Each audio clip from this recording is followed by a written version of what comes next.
Iya, ya benar. Ya karena memang ini hal yang sederhana ya. Karena saya dulu kan pertama lihat Mas Agus kan di acaranya Kejari kan, Hari Anti Korupsi. Oh iya iya. Yang kantornya sih sebelah karena lagi Iya, iya. perbaikan. Yang kejadiannya Bu Maria, Bu itu bukan? Bu Martini. Martin. Bukan, Iya, iya. sebelumnya dong. Iya, yang Bu Martini. Bu Martini. Bu Pas Bu yang Martini. cantik itu. Iya iya. Iya, ya kamu kok ngilang gitu. Yang ke Magelang apa ya? Muntilan. Iya iya. betul. Muntilan. Iya. Yang sebelumnya ada Sebelumnya. yang rambutnya agak pendek itulah, lupa namanya. Itu ada lagi. Nah, dan tiba-tiba sekarang saya agar ketemu itu ya di forum yang wah ya. Iya. Terus kadang ya agar kicik-kicik WA lagi ngapa gitu tiba-tiba sharing warung guguran, tiba-tiba cerita nung Batang tadi pembina apa penasehat itu apa Pembina Badan Pelaksana Kaderisasi Pemuda Pancasila Jateng. Jateng ya udah ya. maaf. Ya nambah temen aja, nambah temen. Skupnya makin luas. Karena ini kan selalu menarik apalagi dia produktif nulis buku dan sesuatu. Terakhir nulis apa Mas? Novel ya? Oh iya, terakhir saya belum selesai nih nulis novel. Jadi berdirinya Kabupaten Purbalingga itu saya coba novelkan. Saya kasih judul Arsayuda. Bupati pertama kan Arsayuda. Arsayuda. Arsayuda. Itu ngapain sih Mas nulis sejarah? Itu kan sudah berlalu, emangnya ada kaitannya Mas sama masa depan kayak gitu, yang kayak gitu? Wah, itu ada ya. Jadi saya berangkat dari ini, kalau Rendra, W.S. Rendra itu mengatakan gini. Penyair ya ini ya? Ya, penyair W.S. Rendra itu mengatakan gini. Kalau kita gagal membaca tata buku masa lalu dan gagal membaca tata buku masa kini, maka rencana masa depan hanya angan-angan dan spekulasi. Wes, catat guys, catat. Jadi Tolong itu, sejarah itu akan membentuk masa depan gitu ya. Iya. Menentukan juga ya. Kalau ada di sejarah itu kan dari kata sajaroh yang artinya pohon. Bahasa Arab itu ya Mas? Iya, pohon secara Sajar. anatomistik itu kan ya kita bagi 3 bagian ya. Akar, batang, Daun. daun, buah itu. Nah, batang itu masa kini, akar itu masa lalu, buah itu masa depan. Nah, kalau bagaimana batang pohon masa kini tidak disambung dengan akar masa lalu, maka kita tidak akan bisa memproduk buah atau keputusan-keputusan untuk masa depan kita. Nah, kalau dalam pengertian yang lebih mendalam, kita harus tahu siapa diri kita. Jadi ada diri personal, ada diri bangsa, ya ada diri sosial, ada diri budaya. Jadi orang Purbalingga ini siapa diri kepurbalinggaannya? Oke, jati dirinya. Jati diri Purbalingga. Karena kita tiba-tiba kalau kita tidak mengenal jati diri atau dan mempelajari akar sejarahnya, kita hanya ingin merespon untuk niru-niru. Kita ingin bertumbuh, padahal kita ini pohon kelapa, tapi gara-gara di sana ada pohon durian yang ranum, bagaimana kita supaya bisa berbuah durian? Padahal kita pohon kelapa. Iya. Jadi kita kehilangan identitas diri kita, kesejatian kita. Soal ngomong itu, cara celingu gitok. Nah itu. Kalau dalam hasanah tasawuf ya sufisme ada satu dalil gini, man arafa nafsahu faqad arafa rubahu. Barang siapa tidak mengenal dirinya, siapa yang mengenal dirinya maka dia akan mengenal Tuhannya. Berarti kalau tidak mengenal dirinya, dia tidak mengenal Tuhannya. Artinya kalau dia tidak mengenal dirinya, dia akan mengalami disorientasi, tidak jelas tujuan. Oke, dalam konteks ini Mas Agus Sukoco kan nulis sejarah Purbalingga nih. Kita berarti Mas Agus Sukoco lagi gali akarnya Purbalingga ya, agar Purbalingga itu mengenal jati dirinya kembali, atau seperti apa Mas? Atau memang kita kehilangan jati diri seperti yang diceritakan tadi Mas? Gini, kalau Indonesia atau NKRI ini kan lahir belum lama ya, 45. Nah, sebelum Indonesia ada, NKRI ini ada, Purbalingga sudah ada kok. Sebelum NKRI ada, Kabupaten Purbalingga sudah ada. Yang tua mana Purbalingga? Kalau Indonesia atau NKRI dengan Kabupaten Purbalingga tua mana? Purbalingga. Purbalingga. Wirasaba dulu ya, Purbalingga. Bahkan masih Purbalingga pun lebih tua itu. Sebelum Wirasaba lebih tua lagi. Nah, banyak kabupaten-kabupaten lain juga yang sesungguhnya lebih tua dari negara NKRI. Kemudian Kabupaten Purbalingga dan lain-lain ini se-Indonesia termasuk keraton-keraton berendah hati untuk mau mengikatkan diri pada satu komitmen bersama yang namanya NKRI. Intinya kan itu. Luar biasa. Jadi jangan lupa gitu ya. Nah, NKRI ini kelanjutan dari gini, ada nilai-nilai kepurbalinggaan termasuk nilai-nilai daerah-daerah lain, kabupaten lain yang sebenarnya lebih tua. Ya. Nah, kita kan mengenal sejak NKRI itu, sejak 45, seolah-olah kita iya. ada sejak 45. Oh iya. Iya kan? Sehingga bagaimana berkembang sebagai Indonesia ke depan, ya orang Purbalingga harus mengerti diri kepurbalinggaannya. Ya, diri kepurbalinggaannya. Maka satu jalan adalah bagaimana mempelajari jauh sebelum Indonesia ini ada. Ya. Bahkan kata Indonesia ada kan belum lama juga, abad 19 kan, 1850 dipopulerkan oleh, kalau tidak salah, oleh George Windsor dan Jim Richardson ya di majalah Singapura ya, dan dipopulerkan oleh Bung Hatta, dimuat di majalah The Socialist tahun 28, kata Indonesia itu. Iya. Sebelum itu kan belum ada istilah, ada istilah Indonesia. Mungkin menyebutnya Nusantara atau apa. Dia Belanda. Dia Belanda. Itu tadi menarik Mas, bahwa akar sejarah itu menjadi penting untuk identitas.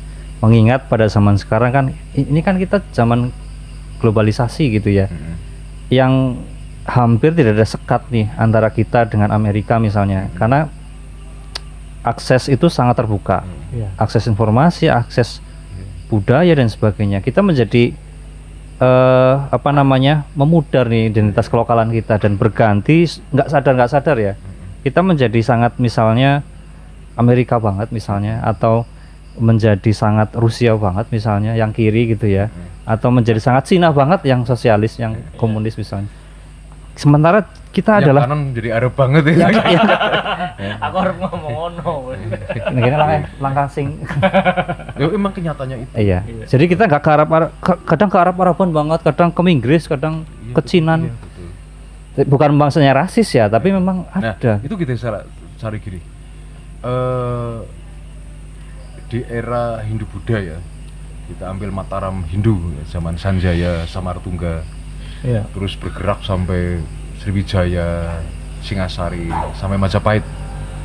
Bangsa kita itu kan menggunakan inspirasi nilai-nilai Hindu Buddha waktu itu untuk membangun peradabannya.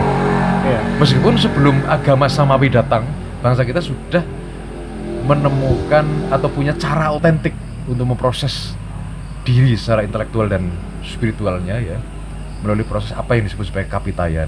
Kapitayan. Hindu Buddha datang itu direspon, diterima sebagai tambahan referensi. Tapi kan kita tetap sebagai subjek. Maka Bung Karno mengatakan Hindu Buddha datang kita tetap bukan jadi India, gitu. Ya kan? Kita tetap jadi subjek. Maka Hindu di Bali kan beda tetap di Hindu di India. Ya, orang datang Indonesia kan tetap jadi Indonesia, jadi Jawa kok, jadi Nusantara kok. Dulu ada rock, wah, dari barat ya. Ya. Itu tidak lama-lama akan terindonesiakan, terindonesiakan. Ada proses indonesiaisasi ya. Oh gitu. Ada rockdot akhirnya jadi itu kan. Mau tidak mau apa saja yang dari luar akan takluk. Itu. Ada akan takluk. Nah, maka lahirlah kerajaan-kerajaan itu dengan menggunakan aspirasi agama-agama Samawi. Nah, sirna ilang kertaning bumi, Majapahit runtuh, kemudian Islam hadir di dalam menjadi subjek sejarah, mempengaruhi ruang-ruang kekuasaan, menjadi inspirasi di dalam membangun tatanan bersama. Lahirlah Kesultanan Demak. Tapi kita tetap Nusantara tuh. Iya. Ya, tetap tidak jadi ke Arab-Araban meskipun aspirasi Islam tadi tidak jadi ke Hindu.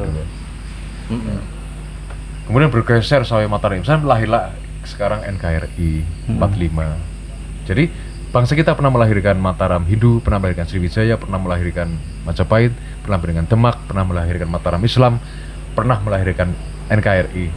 Jadi NKRI anak bontot dari yang dilahirkan oleh bangsa kita, jadi kan. Nah, yang paling paling nasionalis yang mana ini?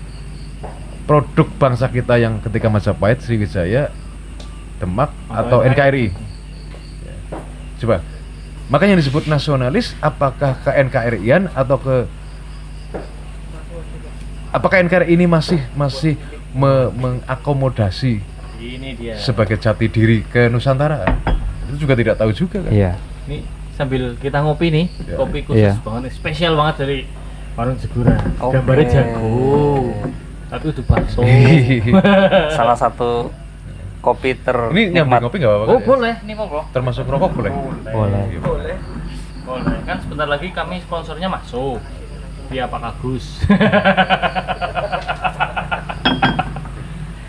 Iya tadi berarti ini ya apa?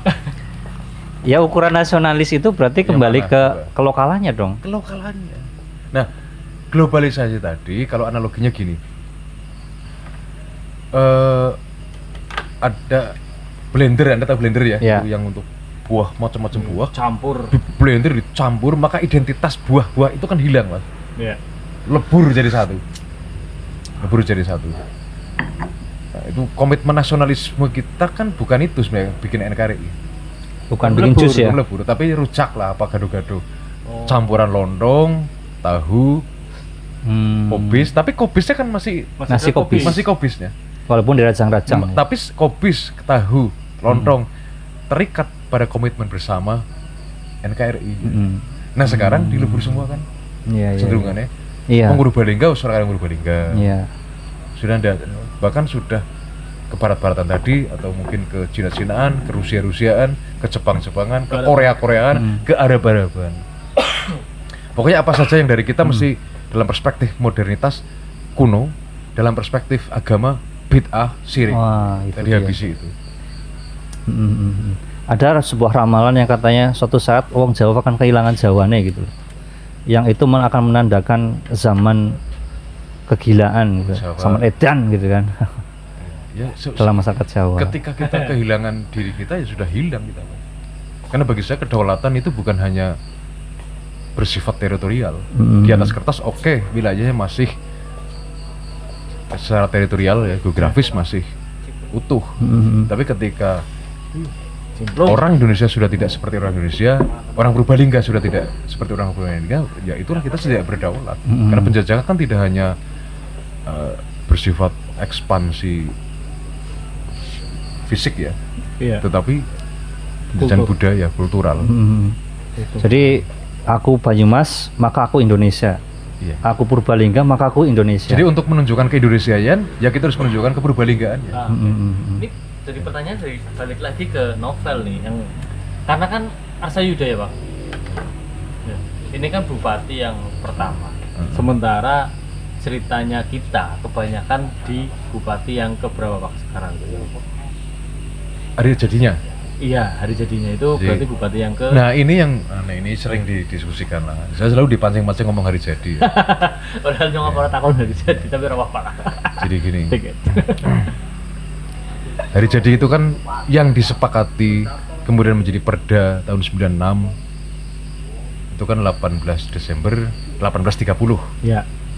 Padahal 18 Desember 1830 itu bupati ketiga, pada saat bupati ketiga di akhir pemerintahan siapa? Broto Sudiro. Broto Sudiro. Ya, padahal ada dua bupati yang lain, yaitu Dipokusumo I dan Dipayuda III atau Arsayuda tadi. Berarti kalau kita menyepakati berdasarkan perda tahun 96 ini di Purbalingga hari jadinya ada dua bupati yang tidak terakui. Ada missing nih, ada Nah. missing. Padahal setiap tanggal itu Ya. para pemimpin kita ziarah ke makam Arsantaka. Arsayuda yang sudah disepakati sebagai diakui sebagai bupati pertama. Tapi hari jadinya Tetap yang ketiga. tetap pada saat bupati yang ketiga. Oh. Nah, saya tidak tahu keanehan ini disadari atau tidak, atau tidak terfikir, atau saya tidak tahu lah. Pokoknya saya berkali-kali menyampaikan. Berarti kalau kita sepakat 18 Desember 1930, dan sudah bupati pertama berarti Itu gitu. Broto Sudiro. Iya. Bahkan itu pemerintahan akhir di Broto Sudiro. Setelah itu kan Dipokusumo II. Di sisi lain kita juga mengakui ada si Arsayuda itu sebagai bupati, bahkan diziarahi ketika ini. Ini sebenarnya Satu. Yang kedua yang lebih tragis lagi. Iya. Lebih tragis lagi. Kalau ini kita ngomong ini pasti akan dibantah. Karena tidak ada dasar Hukum. tidak ada dasar ilmiahnya untuk, tidak ada dasar akademis harus proses itu untuk membuat putusan sejarah. Oh iya. Oke. Nah, itu tugas sejarawan tentu, tugas akademisi ya untuk mikir Mengkaji ini. Maka saya tidak mempersoalkan tanggalnya harus berapa. Saya hanya ingin mengatakan tadi ada fakta tadi bupati pertama ternyata hari jadinya di bupati yang ketiga tadi. Yang kedua, keputusan hari jadi ini yang Perda 96 ini didasarkan pada surat keputusan Belanda pasca perang Diponegoro Iya. ketika Pembagian. Belanda sepenuhnya menguasai Mataram, ya, Diponegoro kalah, kemudian seluruh kekuasaan Mataram diambil alih oleh Belanda. Tanggal itu yang dijadikan dasar hari jadi. Jadi hari jadi ditetapkan dasarnya adalah momentum di mana Belanda tepat menginjak di atas kepala kita. Agak Nah, kontroversial. ini yang saya kira tidak patriotik. Ironis. Iya. Artinya Terus tanggal yang mana? Ya cari titik yang lebih bermartabat. Maksudnya kan itu. Iya. Jadi persoalannya soal itu. Acuannya jangan hal-hal Jangan yang itu berbau maksudnya. kolonialisme Iya. kan. Karena pasti harus bisa ditemukan. Pasti bisa ditemukan pasti. Gak nasionalis banget ya jadinya ya. Nah, padahal aku pengen ngobrol nih, Pak. Dari pengalaman menulis fiksi sejarah, kan tadi balik lagi karakter ya, menjadi Indonesia adalah menjadi Banyumasan misalnya, menjadi Purbalingga. Sebenarnya orang Purbalingga itu kayak apa? Kalau tadi aku ini kelapa kelapa sing kayak ngapa, cengkir apa gitu. Kalau cumplung kayak gitu. Gitu. Sebenarnya kita itu siapa, Pak? Kadang kan takon kok Purbalingga nanti ngomong wilayah tok ya. Panggerus ngomong wilayah, orang nggak cari loh, wongnya reangan banget misalnya. Pangger wong buka teja alim-alim banget misalnya. Gitu. Dan ini sebenarnya Purbalingga itu orangnya Seperti kayak apa? Iya. Nah, kita harus melihat ruang yang lebih luas lagi masa silam kita. Jadi kita bisa membaca artefak kebudayaan kita ya. Salah satu bentuknya adalah pepatah-pepatah masa silam kita, Pak. Mungkin pernah dengar kan? Pepatah-pepatah itu kan menggambarkan dia kan saripati nilai yang menggambarkan kecenderungan yang membuat pepatah itu. Iya. Situasi zaman itu kemudian bisa kita baca melalui warisan-warisan nilainya melalui pepatah-pepatah. Jadi kita kan pernah mendengar ada istilah gini, rugi sadak, badi sadak. Iya. Rugi materi ndak apa-apa, asal Tujuran. badi atau untung peseduluran. Ya, maka kita kan sering begitu ketemu teman datang ke rumah, wah pas sesuk keluar, nyebelin ayam. Jadi yang kedua mangan orang mangan asal kumpul, misalnya kumpul sebagai sesuatu yang primer, mangan sekunder. Artinya orang Jawa, orang Nusantara lebih memprioritaskan pada peristiwa kebersamaan, guyub, rukun, bersaudara. Sementara untuk urusan-urusan yang sifatnya materi, mangan tadi yang direpresentasikan dari idiom makan tadi di sekunder. Iya. Nah,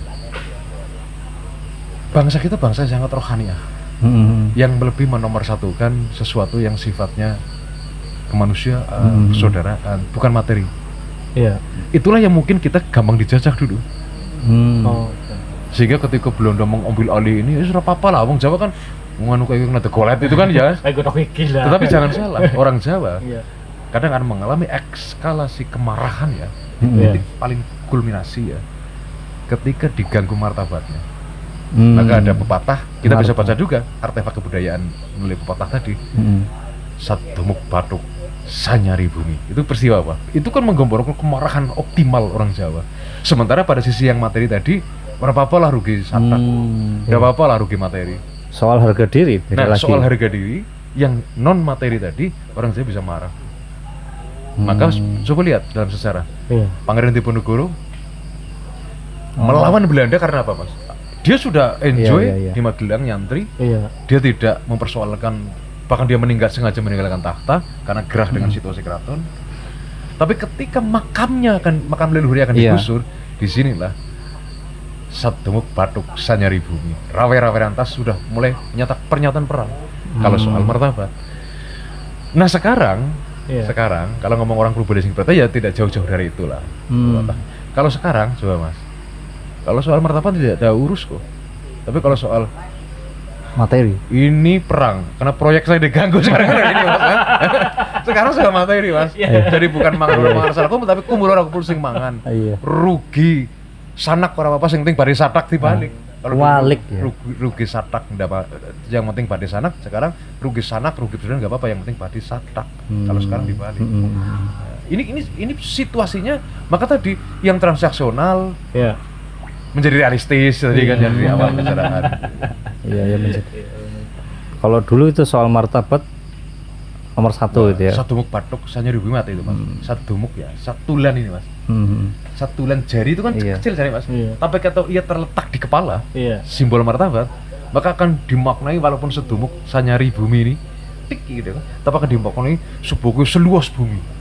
Wow, itu maknanya. Tuhan, bahkan satu tunjukkan. Ia dianggap sebagai seluas bumi. Bukan pukulan ini loh. Kalau ia mengganggu kepala kita. Iya. Ya, gitu. Simbol martabat. Simbol martabat. Pukulan. Oke. Mungkin itu ada kaitannya dengan perwira gitu ya. Apa enggak, Pak? Iya, kata perwira itu dari mana itu? Kata perwira Soalnya Purbalingga perwira, itu kan seolah-olah singkatan itu. Iya. Itu kan singkat jargon. Oh, jargon. Itu singkatan apa itu Mas? Pengabdian apa itu? terus Iya, gitu singkatan saya. memang singkatan saya beriman. Iya. Terus apa Cahaya, kota cahaya. Bagaimana Sama. Satria. Satria. Itu singkatan. Oh, singkatan. Singkat. Ya, karena memang itu era Orba kan memang setiap kota bikin Oh, tagline. gitu. Sebenarnya makanya itu sebenarnya bukan ngomong, itu bukan branding sebenarnya. Itu bukan karakter ya. Bukan karakter juga. Meskipun memang agak anehnya Purbalingga kan memang lucu ya. Anak Jenderal Sudirman orang kerasa ya. Itu benar-benar nggak Bener kerasa nggak loh. kerasa, Kalau iya. kita dulu diskusi ya Pak. Betul. Kenapa kita tidak bisa mengambil keuntungan dari lahirnya seorang jenderal? Iya. Itu kan. Itu baru itu. Merapat itu Pak. Insiden merapat itu kan di Purbalingga Pak. Kenapa kita tidak mendapatkan berkahnya gitu? Tidak mendapatkan Ya, sesuatu itu dari ada. tinggal Gunung Slamet, anak nang kene gitu. Kita tidak mendapatkan itu. Ada apa? Karena kita kehilangan jati diri apa? Karena kita lagi melengos saja melihat yang lain. Iya, gini. Kita soal Sudirman ya, saya Sudirman. Saya kira Indonesia bahkan dunia lebih mengenal Sudirman daripada mengenal Purbalingga. Apakah? Lebih terkenal Jenderal Sudirmannya kan dari Purbalingga. Mestinya kita bisa mendompleng kebesaran Sudirman. Betul. Purbalingga. Tapi seolah-olah Sudirman sendiri, Purbalingga sendiri kan sekarang kan ya. Nah yang kedua, merapat tadi saya tersinggung. Ini kok ngomong jadi kemana-mana, temanya apa ini jadi Mas? Sejarah. Jati diri gitu. Wilayah yang hari ini kita kenal sebagai Baling Mas Cakep. Iya. Bahkan sampai ke Kedu sana, sampai ke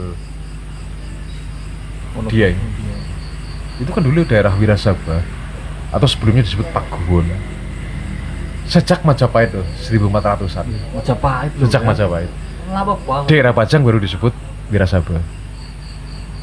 Lama banget kan? Nah, pusat kekuasaan wilayah yang disebut sebagai Baling Mas Cakep itu kan di Wirasaba, yang hakikatnya ia berada di wilayah Kabupaten Purbalingga.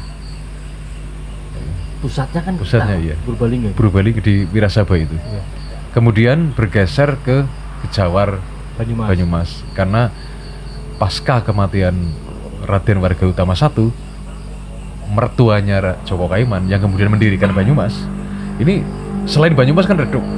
Bahkan akhirnya semuanya yang awalnya kekuasaan Wirasaba menjadi kekuasaan Banyumas. Jadi ada pergeseran dari Wirasaba ke Banyumas. Maka ketika proses selanjutnya, kebudayaan yang hari ini entah itu calung, entah apa saja ya, yang sekarang ada disebut sebagai budaya Banyumas. Mungkin seandainya eksistensi Wirasaba masih tidak bergeser ke Banyumas, mungkin disebut budaya Wirasabaan, bukan budaya Banyumasan. Bahasanya mungkin juga bukan bahasa Banyumasan, tapi bahasa Wirasabaan. Nah, saya berharap bahwa kita kan punya sejarah yang sebagai ibu kandung sejarahnya ya. Wirasaba ini sejak Majapahit. Nah, saya berharap bahwa ini kan aset sejarah ya, yang mestinya kita gali, kita angkat, bahwa kita punya Wirasaba sebagai ibu kandung sejarah Banyumas tadi. saya merindukan suatu saat disebut budaya Wirasabahan gitu. Iya.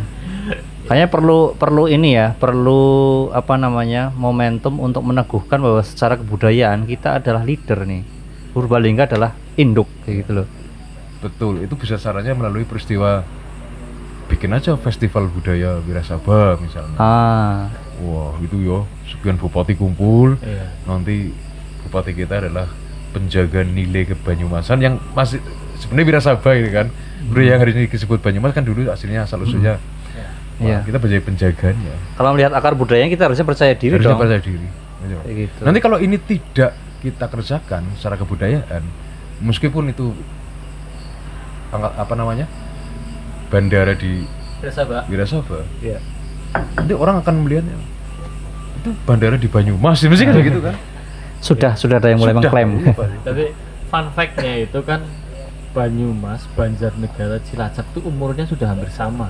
Purbalingga yang paling muda. Hari jadinya sudah bikin, Banjar terakhir sudah bikin hari jadi yang sama. Kita aja yang paling muda. 22 Februari 1571 ya, itu peristiwa Merapat. Banyumas lebih dulu. Oke. malah. Banyumas lebih dulu. Nah, kita kan masih belum. Meskipun sebenarnya ketika Wirasaba terbagi 4 itu kan terputus sejarahnya. Iya. Berdiri sebagai kabupaten lagi itu kan tidak langsung. Iya. Sejak pada era Bupati Banyumas yang ke-8 Yudanegara III yang kemudian besanan dengan Mbak Arsataka yang punya anak Arsayuda menjadi menantunya Adipati Banyumas, Bupati ke-8, akhirnya di sini berdaulat menjadi kabupaten. Jadi menjadi kabupaten kembali pasca runtuhnya Wirasaba adalah pada era Bupati ke-8-nya Banyumas. 8 generasi kan. Hmm. Akeh loh. Banyak panjang itu kita 100 berapa tahun lah. Ya, nanti kita 30-an. nantikan di novelnya Mas Iya. Agus Sukoco ya nanti ya. Dalam waktu dekat Mas. Insya Allah nanti. Insya Allah. Oke. Ini menariknya ya, memang obrolan ngomong jati diri ini nanti ngobrol apa bae masuk, karena memang kalau sekarang ya Mas, kita lihat anak milenial gitu kan, Gen Z, Gen Y gitu kan, ngomong nasionalisme itu kan aku nggak tahu ya apa yang mereka lihat sebenarnya di situ. Tapi agar bikin melihat jati diri nasionalisme itu tidak harus hal-hal yang muluk-muluk, menjadi orang Purbalingga yang sebenarnya yang Iya. benar-benar menerapkan nilai-nilai itu wis nasionalis, gue wis ora perlu maring anak-anak gitu. Loh, saya kemarin diskusi dengan teman-teman ini ya, dengan teman-teman Merpati Putih, pencak silat. Saya ngomong gini, saya lihat gerakan-gerakan di pencak silat itu kan banyak kembangannya Mas. Iya. Jadi kalau bela diri modern itu kan langsung membunuh sekarang, Iya. langsung cepat, gerakan praktis. Iya. Tapi kalau di pencak silat kan kembangannya ya, musuhnya di sana kadang balik ke sini dulu, Iya. mundur Iya. ke sini dulu. Itu apa ini? Apakah ini sekedar keindahan atau apa? Ternyata mungkin itu watak bertarungnya orang Jawa itu sesungguhnya itu sedang mengulur-ulur waktu, Pak. Kalau bisa jangan sih gelut. Menghindari Menghindari itu. perkelahian. Musuh sana balik ke sana. Itu nek bisa jangan sih tarung. Bukan soal indah-indahan toh. Bukan ya. soal indah-indah. Ini peristiwa di mana bela diri, di dalam bela diri pun orang Jawa menunda-nunda kontak fisik supaya kalau bisa jangan sampai. Karena memang kita tidak punya kecenderungan. Kalau budaya modern kan, kalau bela diri modern kan langsung Iya. bagaimana menghabisi orang secepatnya. MMA coba. Iya. Nah kalau targetnya membunuh, nggak usah bela diri, jadi ikut perbakin aja beri pistol. Jarak Ya. jauh. Nah itu disebut artefak-artefak kebudayaan tadi, Iya. pencak silat. Dan itu bisa kita untuk membaca masa silam kita. Iya, mantap. Oke, dan tadi udah disebutkan untuk menjadi nasionalis cukup jadi Purbalingga. Iya. Tapi kenali dulu Purbalingga itu seperti apa. Nah, gue sing Wis pada kenal Purbalingga, nek kurang kenal silahkan mencari jati dirinya dengan menjadi Purbalingga. Satu di antaranya ngaji sejarah. iya, penting itu. Nah, ngaji sejarah ya kalau sama yang tahu sejarah, bukan sama orang yang baru tahu sejarah mengaku sejarah gitu ya. Oke, sampai jumpa di episode berikutnya.